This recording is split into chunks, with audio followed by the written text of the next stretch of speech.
It's time. I had a dream the other night. He's got a sense of humor. I had a dream the other night, and there were certain things that were in this dream. I was going, wait a minute. Jim Gross and I talked about that. And I was in this dream just as asleep as I always am.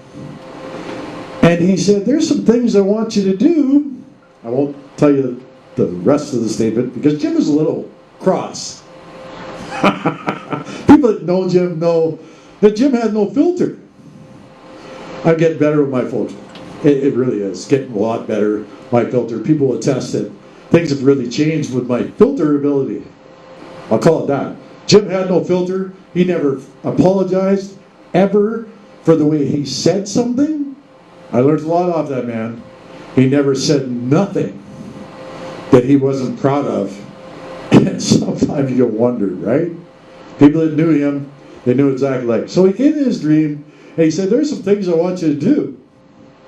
I'm like, oh God, it's Jim Cross. What's he want me to do? Right?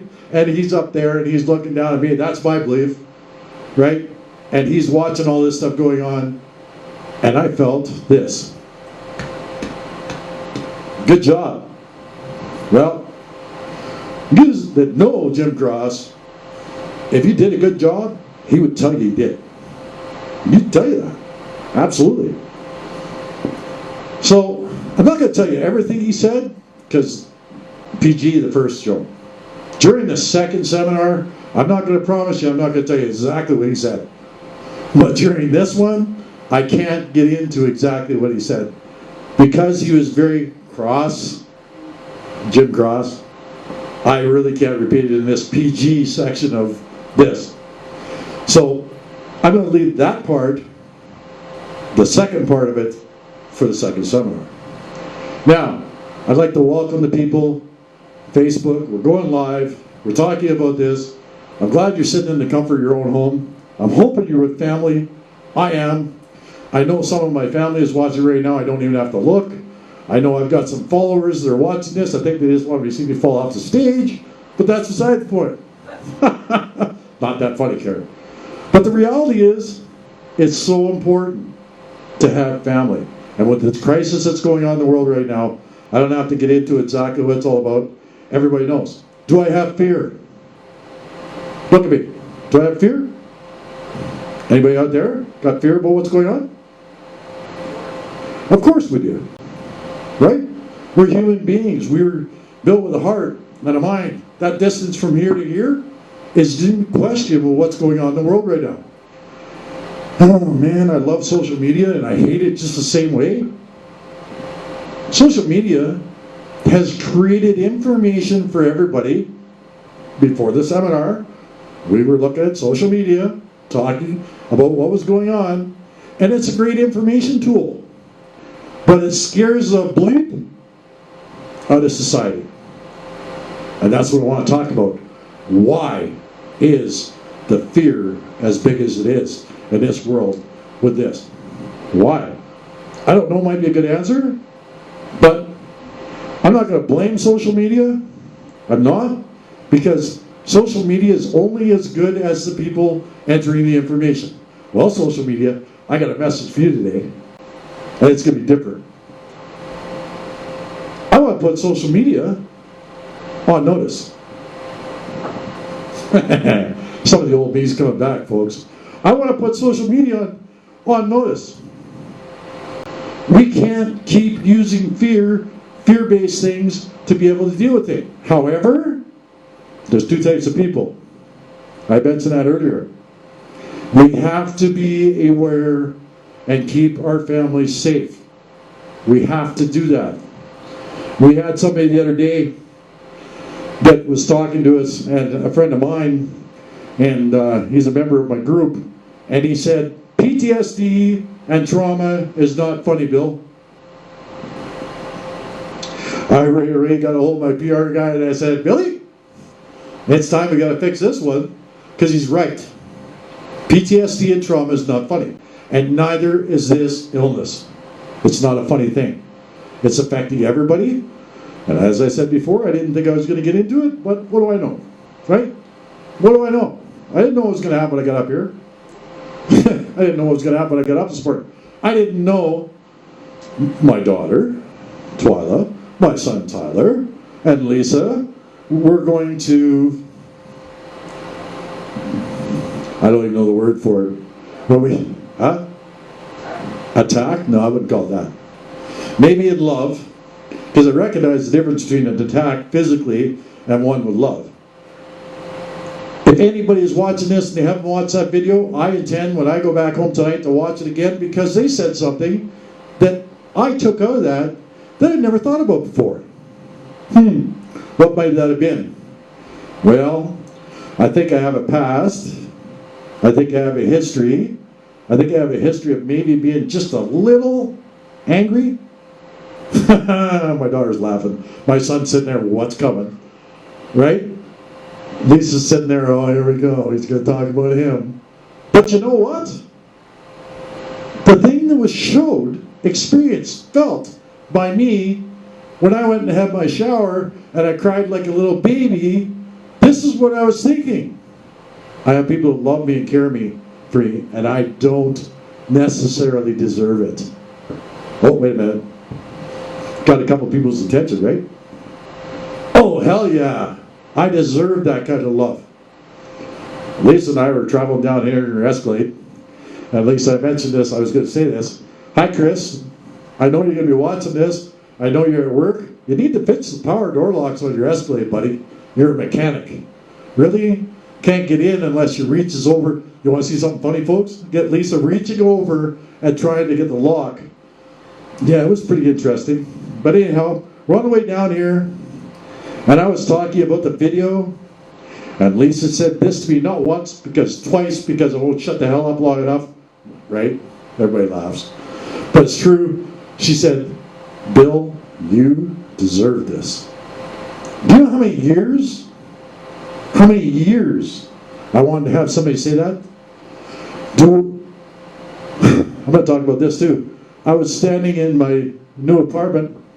First apartment I've ever had as an adult. Thank you very much. Woo-hoo, right. First time I could ever walk around. No, that's a different story. We won't go there. But I could walk around if you get that vision, that's up to you. That's the second show. Anyhow, I was sitting walking around, and Twyla said, I said, you should come down and visit and talk about, I'm going to give you a little plug here. Twyla is going to open up the second seminar, and she's going to talk about her life. And my time management skills, they suck, don't they, Bill? I am a busy man. I am. And I take on too much because my passion for this is extreme. Lisa said, you deserve this, Bill. It melted me. It made me start thinking differently about what I was going to talk. But I'm going to stick to the topic. You want to know why? Because I can. It's hard to do. So, everybody's got this? Once you grab a hold of this, once you have a look at it.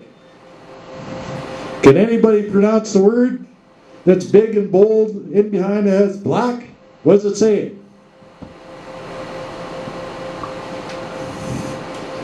The first page. What's the word? Who? Amygdala? Yeah, I haven't had a real bitch of a time with that when I first started. It really. Enunciation, I call it. Enunciation. Amygdala. Okay, what is it? Anybody know what it is? Anybody seen the movie The Incredible Hulk? 1980? Anybody know anything about that movie? They watched it and they said what? Bruce Banner was a man that was a part of that movie and he was the Hulk, right? Okay, anybody know anything about Bruce Banner? He was in the movie. Nobody paid attention to what was really... What was that? Yes, and he was in the comic. Does anybody know what happened to Bruce Banner after the Hulk? He turned green. You know what? 100% right. He turned green. He was supposed to do another movie, The Hulk 2. He also did, what was the name of the second movie he did? We were talking about the other day. Iron Man, no. The Avengers. Okay. During the Avengers, they were having a little bit of problem with him because he has what we like to call PTSD from a whole pile of trauma in his life. If you look at the Hulk, and what happened, what was the first thing that happened when he went green? What was the first thing that you recognized? Well, the first thing you recognize is he turns green. But, did you see his face? He was angry, right? And then it transitioned from anger to what? Rage? And he became all powerful? Very powerful? I'm telling you something. The Hulk, this guy here, all you need to do is paint me green. Some of you remember me back then. Too many, maybe they're here, remember me back then. But just enough. Right? So the Hulk, meaning a human being, because that's what we fail to realize when it comes to people. And people that are stars. We went out last night for a while, and there was people who come up and say, hey, you're on my Facebook, and I've this and that, right? And it was kind of feeling a little bit different because I'm not used to that. I never wanted to be a star, folks, ever. It's like, of course it did. Who doesn't want to be special and be out front, right? Now, we're going to go way back now. We're going to go back to your childhood. We're going to go back to my childhood. And we're just going to hang there for a little bit. Because where do you think PTSD and trauma? Not so much PTSD. It can happen from birth, depending on the situation that people live. You can be born with PTSD, folks. There could be trauma in the womb. There could be things happening around you, and you literally could be born with post-trauma out of the womb. Why? Do you really think just because it's nice and warm in that sack that you're in, and let's use an example of anybody it could be, and the husband came home, he was self-medicating, he was drunk, he kicked the dog, he beat his wife but didn't touch the baby, he yelled and he screamed, and he left the building. Sound like trauma? Do you really think that a baby's inside a womb doesn't experience trauma? Because I got news for you. I was screwed before I started. I grew up in a home. I have to be mindful because I know there's some of my family members watching this, so I have to be mindful of their feelings. So I'm not going to get deep into it with this because it's not going to do me any good because everybody's got a sad story. Mine's no different than yours. I've talked to every one of you people. We've all got a little bit of trauma. I don't know about anybody here. I know my kids. I know what their childhood was like. I was involved or not in it. Right? So let's talk about that baby. Childhood maturity. I'll use it. I hate to. Abortion, all that stuff that's all talked about it. When it gets to a certain age, guess what happens? We start to learn. We start to become humans. Our brain starts to develop. Our organs start to develop. And that 6 inches between ear and ear become real. It happens. So you bet while you're still in the womb, that's going to happen. Now, let's talk about my favorite thing. You're born. Right? You're at the hospital. The nurses are so nice, aren't they? Doctors are so nice. From what I can understand, maybe not so much now, but you lay on a cold friggin' table. Right?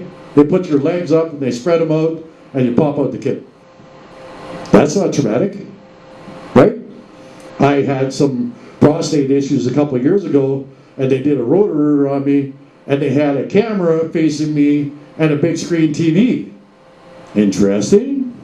Traumatic? Might have been for them. But really, the reality is the things we do on a daily basis from here to here are traumatic. But it starts when you're a baby. It starts when you get that slap on the ass. Oh, that's going to be great, eh? Let's get somebody breathing and create trauma from the second You come out from a nice warm umbilical sac to a cold friggin' room with strangers you can't see, and you get smacked on the ass. So folks, go outside, it's cold outside. Don't put on a coat, right? Go out with your friends, smack them on the ass, right? Not in a good way, right? Smack them in the ass and tell them he's alive, she's alive. And see what the response is. What's it going to be? Is it traumatic? I would think so. If you go outside, it's cold. It's minus 40 outside, right? And nobody wants to go without a jacket on. Well, babies come out naked. Now, what do you think happens from here to here? Is the baby fully functional at that point? You said they can't see. Can they hear? I would think so. Now they're using that hose and they're sucking out the nostrils, right? It was funny when they did Tyler. But they're sucking out the nostrils and they're doing all those things and they're cleaning out the ears and the baby's crying. Why do you think he's crying? Go outside. It's minus 20 outside, naked, and having somebody slap you on the ass and start cleaning your personal parts. Tell me if it's not trauma. So, when does trauma start? The minute you start to grow. The minute you're inside the womb and you start understanding. How many people have been around babies that are still in the womb and you go there and you talk to the belly? What do you say? What? Yeah, hello baby. You're talking to that baby voice, makes me sick. But you're talking that baby voice, absolutely drives me insane. Now, is that trauma? When you're down there saying, I love you, son or daughter, or twins, I hope you do everything you can possibly do when you come out. Do you think that same guy that kicked the hell out of her, or was drinking and yelling and screaming and kicking the dog, do you think that same guy gets down there and starts talking to that baby that way? Do they? They might. Right? I know for me, I wasn't always angry. Right? I was not always angry. So all of a sudden, even before they're out here in this world, they're confused. And then you're naked, you go outside, it's minus 20 outside, somebody slaps you in the ass, starts cleaning out your vital organs and your parts, and wraps you then, and only then, in a warm towel, if you're healthy. What do they do if you're not? Anybody seen what happens when a baby comes out premature? What happens? They're done. Incubator. But the first thing they do with any newborn after they abuse them, because that's what I call it, is wrap them in a warm towel. What happens between here and here when that happens? You're confused. But the baby stops crying. Right? And then, of course, it gets to eat. My favorite part. You know, if they're breastfed, right, folks? That's a good part, right? We even like it now. It's a fact. That's a good part of life. Right? If we're breastfed, pretty happy people, even today. Right? That's a good thing. So, let's talk about the confusion that takes place. Are they able to go from here to here? Are they able to think about what's right and wrong? Absolutely not. There's no maturity. Okay, so, is that trauma?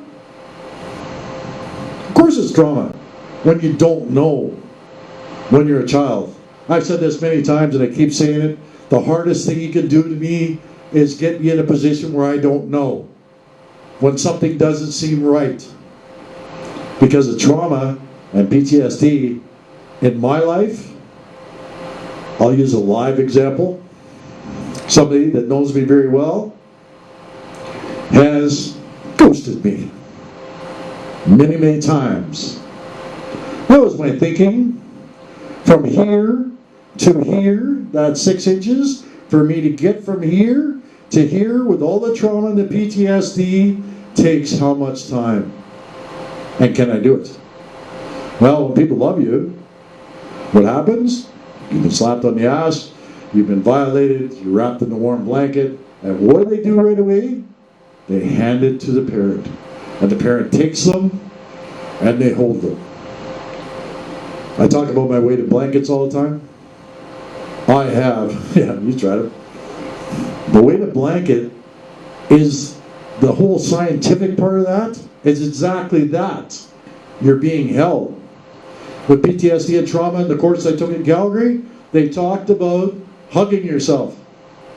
Sounds pretty gay, right? Right? Sounds pretty strange. Seems a little bit, right? But I go to bed that way, and really, nobody hugs me like I do. It's a fact, right? Nobody's going to do that, right? Nobody's going to give me what I want unless what? Unless I can take it from here to here and tell somebody what I want. Transparency, something very important that I talk about. I learned a valuable lesson in transparency this week. And I won't bring it up again. If you watch the video that we did before we came here, I talk about that. Transparency and what it means. And how we have to become recovering people with PTSD and trauma. We all had it. So, I'm going to get back to this. Amygdala. What is that? Well, if you read it, it says it's an almond shape. It's back here. It's right back of your head right here. Right? It comes from the Greek word hippocampus. And I blew my mind when I read this. Horse and sea monster is what it means. Horse and sea monster. Anybody know what they look like? Okay, a horse is kind of good looking thing, right? But what about a sea monster? Horse. Good looking thing. Right? Billy Joe loves horses. Jim Cross absolutely loved horses. He was a cowboy. He was, and he lived that lifestyle. He loved horses. What about sea monster? Anybody seen one? What do you think a sea monster looks like? Creepy? Ugly? We could use all kinds of things to talk about what a sea monster is. Funny thing about that, the amygdala is both. Why do you think it's a real problem when you go out -20 naked, get slapped on the ass, and your vital organs are attached, and you're being cleaned up, and then they stick warm cloth around you? Do you think the amygdala reacts? Absolutely. It does, right? So, let's look at this as a live muscle. It's protected, right? However, it's got its limits. It can literally shut down, and if it shuts down, we're not having a conversation anymore. I've been labeled over and over and over, and I'll get to that when I talk later on. Now, what do you think happens to somebody when they meet that first girl, guy in school, and they get into that relationship and they probably populate? They probably do all the things that they're doing. What do you think happens when they go, "You're a jerk, I'm out of here"? What do you think happens? Between here and here, what do you think happens? I don't trust her no more. I don't trust him anymore. And that's as a teenager. Isn't that sad? And then we go get married?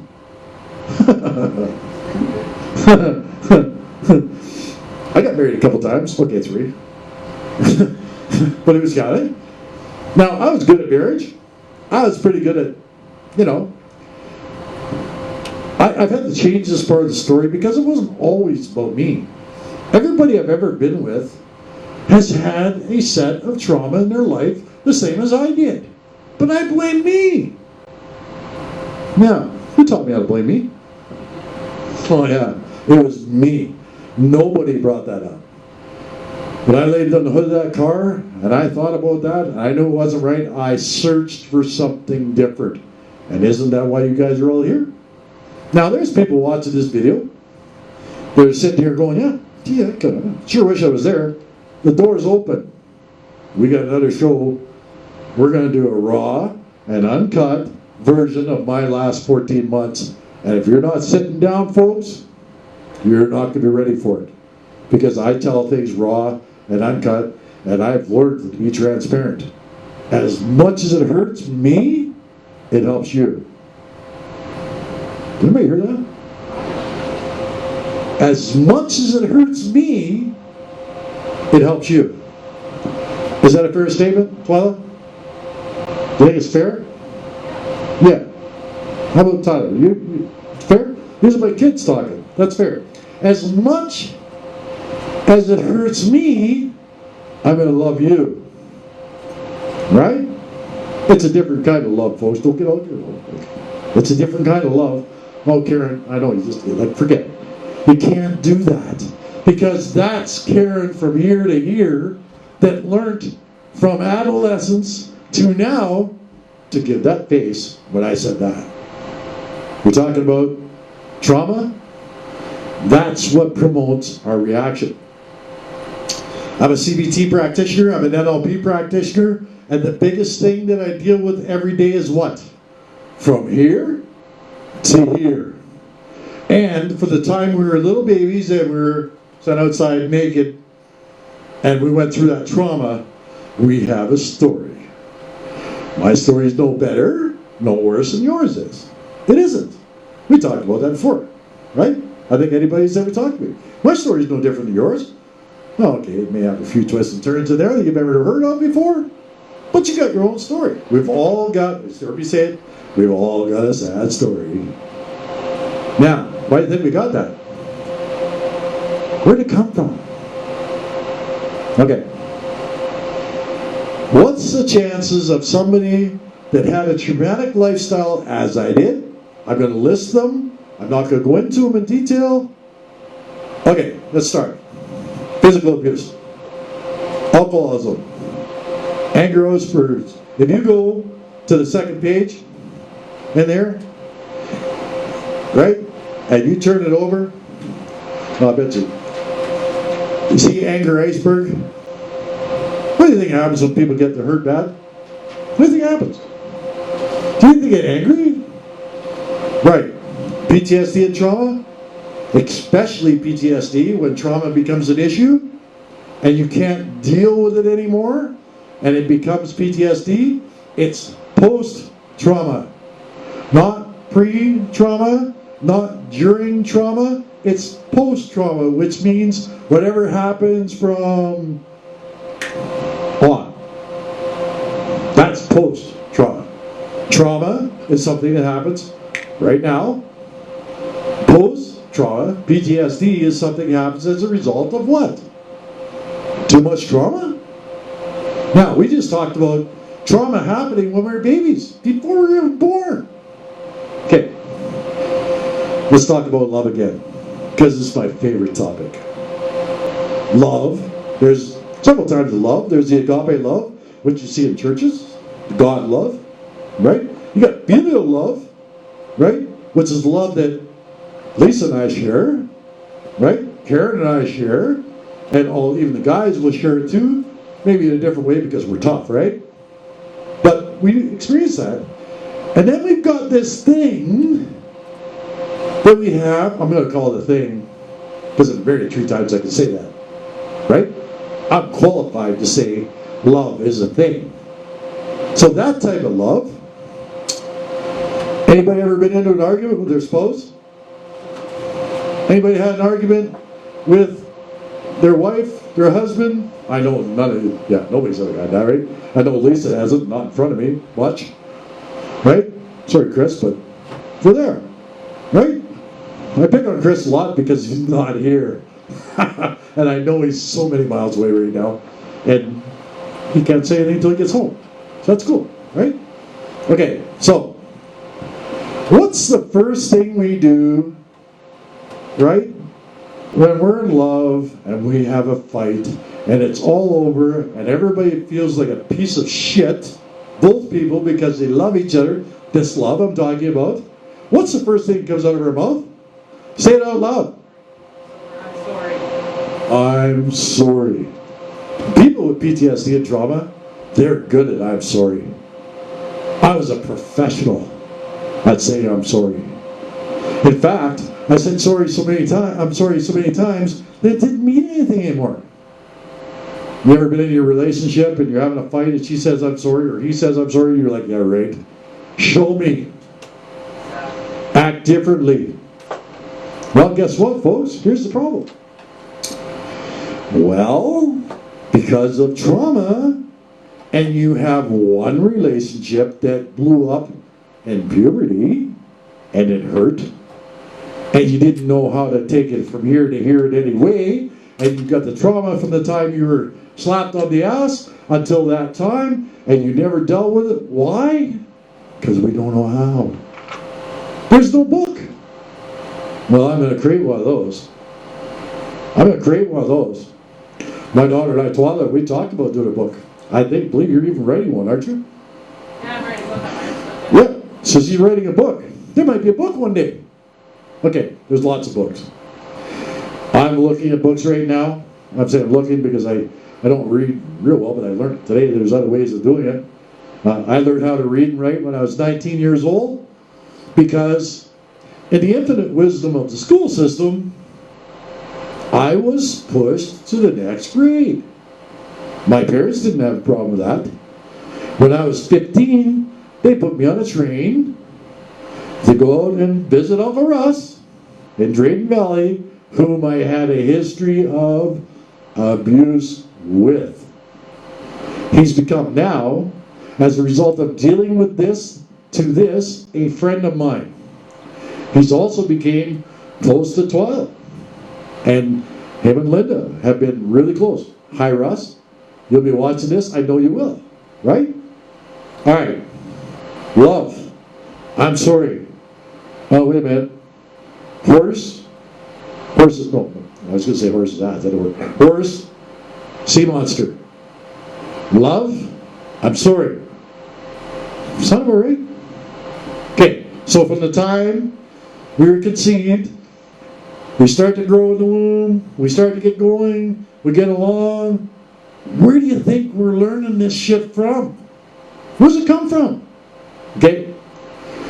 My dad had a dad, my mom had a mom, and they had moms, and they had dads, and they had all that, and they learned everything from that.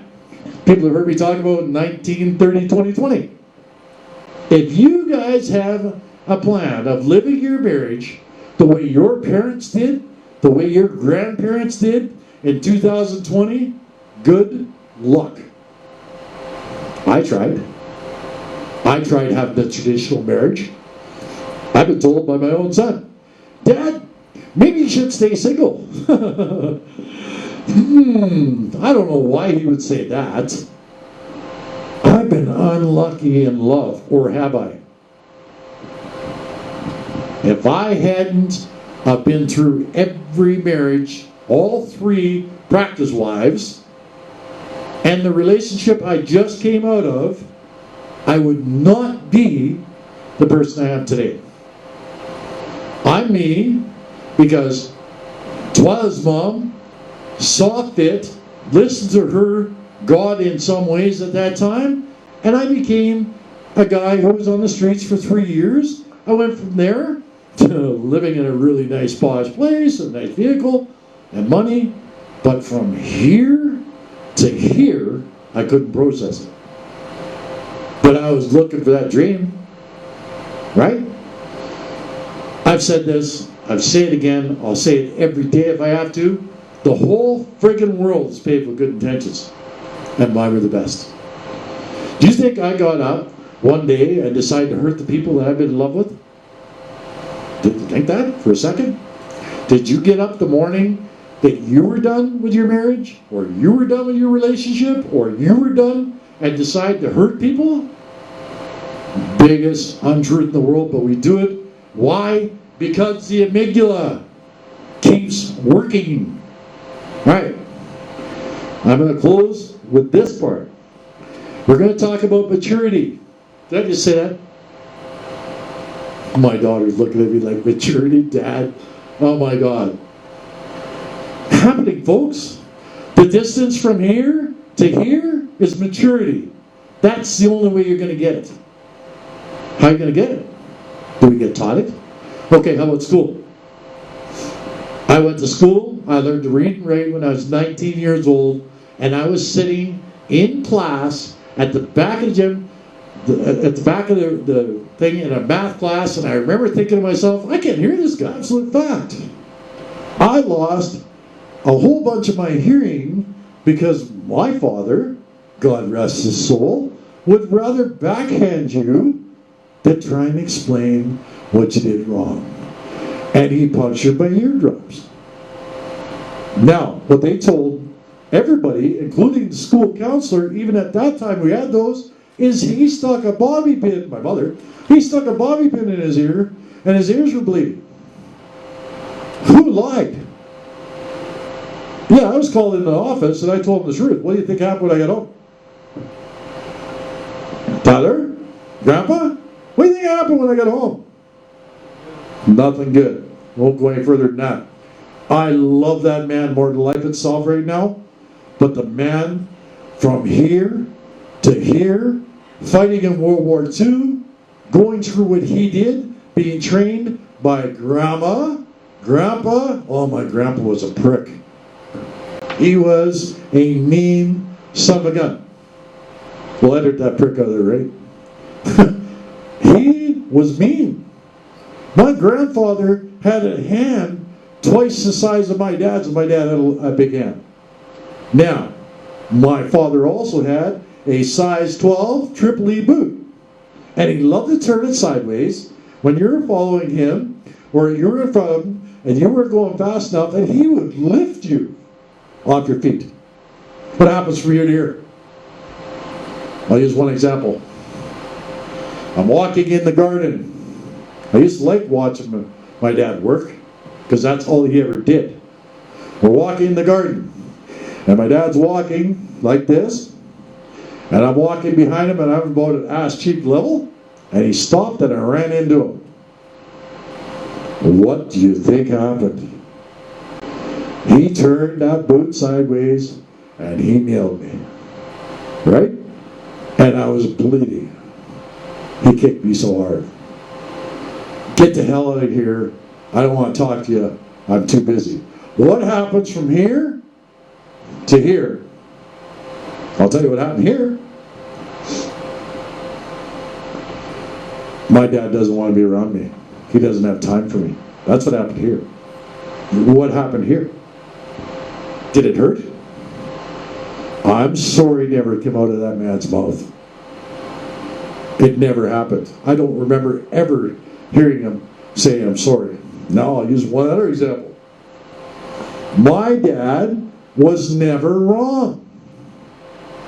You could tell him 100% the truth and prove to him it was the truth, and he would say, you're a liar, you're nothing but a liar, doesn't matter what you say, you're a liar. Tyler, am I lying? That's the way he was. Communication. Oh, there wasn't any?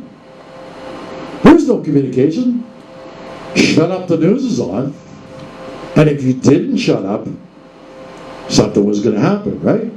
He was an army man. He fought in World War II. He was tough. He was tough as nails. One of the toughest men I've ever seen in my life. You know? I wasn't that tough. When I was 15 years old, 14 years old, I was scared of everybody and everything. But you could hang a licking on me and it didn't hurt. What do you think? From here to here, I believed that that was love. Was I wrong? Did they love me or didn't they? Of course they loved you. Because that's that love's word, right? I told you I was going to get to that. Is that love? Treating somebody like a slave. Because that's what we were as kids. Now, I became a workaholic. My son called me a workaholic one time, and it hurt. It really hurt. But you know what? All I've ever done my whole life is work. Provide for my families. It cost me a lot of money to do that. And if any of them were here, they would tell you, any of my exes would tell you, I always worked hard.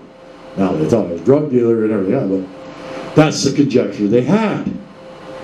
But I've always worked. Horse, sea monster. Both. Then it gets confusing. Right, folks? So, love, I'm sorry. Anger iceberg. You take that home, you look at that anger iceberg and tell me that if you have really bad trauma and have had real bad trauma, you don't react. Go ahead, Karen. Anybody. If you've got a lot of trauma in your life, you may have been angry once or twice. Adult relationships. Am I good at them? No, it's getting better. Probably because I'm single, right? But the reality is I never got taught. And I'm guessing nobody here did either. Okay, I said I was going to call the media out. I'm calling them out right now. Anybody can do this. Please don't do it now. But anybody can do this. Search anger. When you go home, Google it. Search anger. Not now. When you get home. And then that little thing that says right at the top of this, it says notes. Write it down. Look in the mirror. And you will be able to tell why nothing ever works for you. You'll be able to tell. Because nobody tells the truth. Okay. Who can post on social media? Anybody knows how to do it, right? We're running live right now, social media. Thank God for that. We can reach millions of people, right? Okay. That's the good part. What about the clown that is sitting? He's played video games until he's about 25. And he sits every day and surfs the internet. And something like what is going on right now in the world comes up. And what does he do? He starts writing. And all his life, his amygdala has been running wild. And he's writing that information down. And it's going out to absolutely everybody, unless you have some sort of security thing. My site's a public site. Anybody can look at it. Am I telling the truth? Am I lying to you? How do we know? If we're online, this is my favorite one. My PR guy has been helping me because once I entered a site about single people. Don't do that. Don't do it. Because it took a hell long to clean my phone alone. Because 9,000 people. Okay, that's really weak, eh? How about 90 million people are maybe looking at that, and everybody, as soon as you get the link, can go and say whatever they want. I'm calling them out. I'm calling them out because there should be some sort of regulation, and I hope there's backlash. The fear that is happening in this world right now is very real. Yes, we need to be aware. Yes, we need to protect our families. We love them, right, folks? We need to protect our families because we love them, and we will, and we'll make the changes we need to do. There's places closing down. There's people being protected. There's people being mindful of what's going on. The people I'm calling out are the ones that have nothing better to do than to build this up. Make it more fearful to be. What do you think their life has been like? What do you think? Do you think they are a horse? Horse's ass. Right? Or do you think they're sea monsters? You ever heard the word predator? Is there any online? Tons of them. I call them out in the way, not what they're saying, because let me tell you what, before this seminar today, we got some very valuable information from social media that everybody in this room and everybody in Alberta better pay attention to. And if they don't, there's going to be a real problem. Shame is right. That's a whole different topic. But we need to pay attention to the stuff that's going on.